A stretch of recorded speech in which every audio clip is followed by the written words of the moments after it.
Ya, Assalamualaikum warahmatullahi wabarakatuh.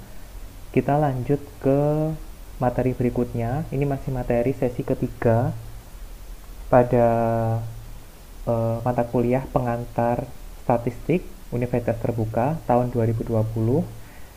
Ini selain bisa digunakan untuk kuliah tutorial online ya, tapi juga bisa digunakan untuk masyarakat umum yang mungkin sedang mencari tahu bagaimana cara mencari nilai median ya pada data berkelompok.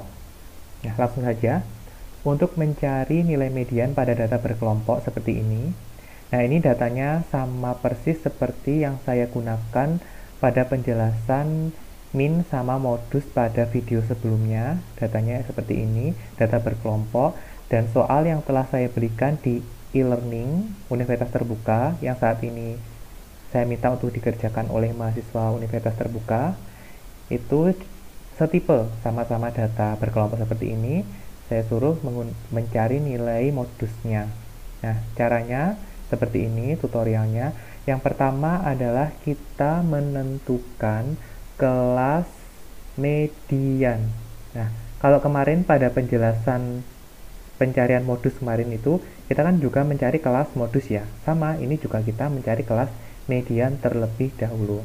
Rumus mencari kelas median, rumusnya ini. Nah, ini. Rumusnya adalah setengah kali N. Oke. Nah, untuk mencari rumus ini, kita perlu tahu dulu nilai N-nya. Oh, udah diketahui, udah dihitung kan? Jadi, 45. Ini adalah nilai dari N. Langsung saja kita hitung. Oke. Sama dengan setengah kali N-nya tadi 45. Berarti sama dengan berapa? Setengah kali 45, 22,5. Ini adalah kelas mediannya. Nah, untuk mengetahui di mana sih lokasi kelas mediannya, kalau menentukan kelas modus kemarin gampang kan, tinggal melihat jumlah frekuensi yang paling tinggi. Tapi kalau kelas median kita perlu tahu dulu lokasinya dengan membuat tabel satu lagi, namanya adalah tabel frekuensi kumulatif. Kita singkat sebagai FK, frekuensi kumulatif. Jadi dari tabel FK ini kita nanti tahu di manakah letak kelas mediannya. Cara mencari FK ini yang pertama, kita jumlahkan, kita kumulatifkan frekuensi-frekuensi yang ada dalam data ini. Yang pertama 5. 5 kan masih data awal ya, jadi belum dijumlahkan kepada data yang lainnya. Langsung tulis saja 5. Kemudian 5 ini kita kumulatifkan atau kita jumlahkan dengan frekuensi di bawahnya, di atasnya maksudnya, ini 10. Jadi 5 ditambah 10 sama dengan 15. Tulis di sini 15. Masih sama, berarti 15 ditambah 15. Berapa 15 tambah 15? 30. Oke. Lanjut. 30 ditambah 10 sama dengan 40. Oke. Terus 40 ditambah 5 sama dengan 45. Nah, cara ngeceknya apakah ini sudah benar, salah satunya adalah dengan melihat nilai terakhir. Nilai terakhir ini 45 ini harus sama dengan jumlah frekuensi. Oke, kalau ini nggak sama berarti salah, nanti bisa dihitung lagi. Kalau sudah sama berarti sudah benar. Sekarang kita lihat di manakah nilai kelas mediannya. Yang pertama caranya kita lihat dulu. Jika hasilnya ini sama atau ada di FK ini, langsung kita tentukan itu kelasnya. Misalkan perhitungan kelas mediannya ini ketemu nilai 15, berarti langsung ini nilainya. Dan kita ketemu 30, langsung ini. Nah, tapi kalau ini tidak ketemu, caranya, triknya adalah dengan melihat nilai di atasnya ini. Di atasnya. Berarti 22,5 di atasnya pas, berdasarkannya adalah 30. Kayak gitu ya. Kalau misalkan ini ketemunya nilainya 31 misalkan, di atasnya 31 berapa? 40, kayak gitu. Karena ini 22,5, di atasnya adalah 30, berarti ini adalah kelas mediannya. Seperti itu. Nah, setelah ketemu kelas mediannya, kita tandai dulu kelas mediannya yang mana. Ini tadi kan ditandai dulu, karena ini masih berkaitan dengan perhitungan selanjutnya. Kita tandai kelas mediannya ini, supaya gampang nanti. Oke, setelah ketemu kelas mediannya, selanjutnya kita akan melihat rumus dari median sendiri. Nah, rumusnya ini, rumus dari median. Ini dia rumusnya. Rumusnya adalah ME, LI, dan sebagainya. Oke, kita analisis satu-satu. ME adalah simbol dari median. Oke.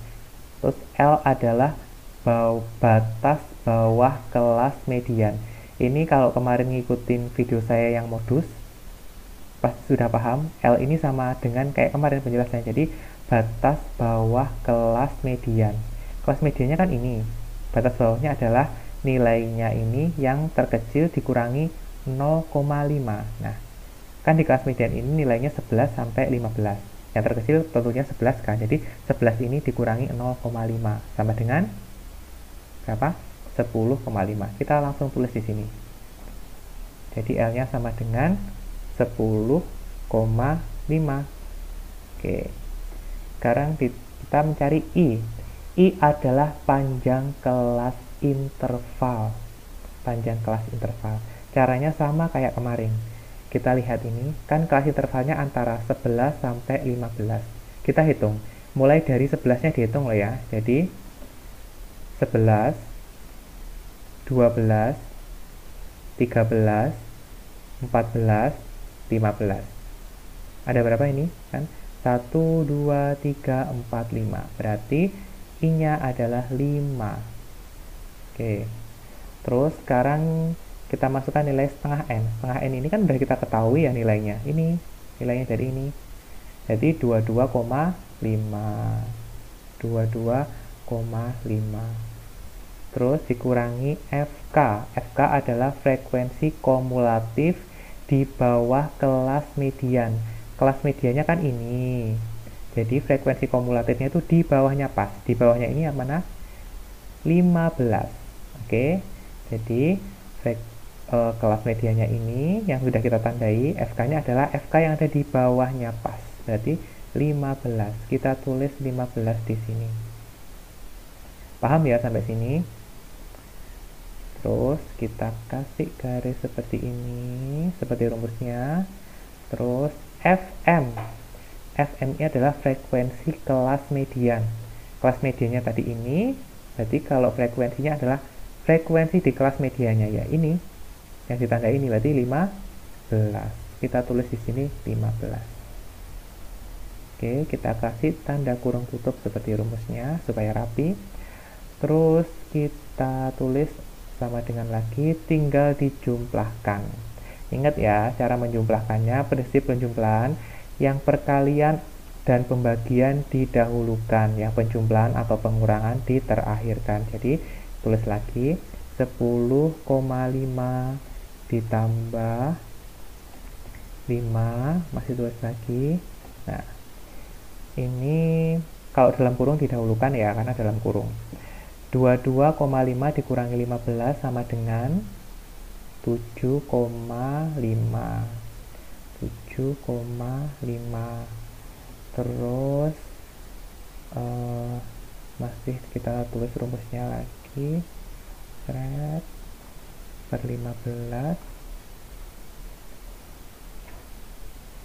Terus kurung tutup. Oke. Sampai sini tinggal jumlahkan lagi. Maaf. 10,5 ditambah. Nah, ini langsung aja ya, karena gampang. Kan 7,5 per 15 itu sama dengan 1/2 kan ya. 1/2 atau setengah kali 5 ya 2,5. Tulis di sini 2,5. Tinggal deh dijumlahkan. 10,5 ditambah 2,5 sama dengan 13. Nah, ini adalah hasil dari modusnya. Modus maaf, mediannya. Nah, tugasnya yang sudah saya berikan Nah, sekali lagi saya ingatkan, tugasnya yang saya berikan di sesi diskusi dikerjakan seperti ini. Dikasih tabel, dikasih caranya, kelas median dulu, terus mediannya kayak gini. Nah, kalau dikerjakan runtut seperti ini, rinci seperti ini, dapat nilai sempurna. Nah, semoga teman-teman semua bisa paham penjelasan dari saya dan dikerjakan dengan baik. Harapannya mahasiswa semuanya lebih aktif lagi dalam menjawab soal-soal dari saya, karena dalam sesi diskusi ini soal-soal yang saya berikan itu harus dijawab. Kenapa? Karena ada nilainya. Kalau kalian tidak menjawab soalnya, diabaikan saja soal latihan saya berikan, Anda tidak mendapatkan nilai tugas diskusi. Otomatis nilainya 0 kan ya. Oke, wassalamualaikum warahmatullahi wabarakatuh.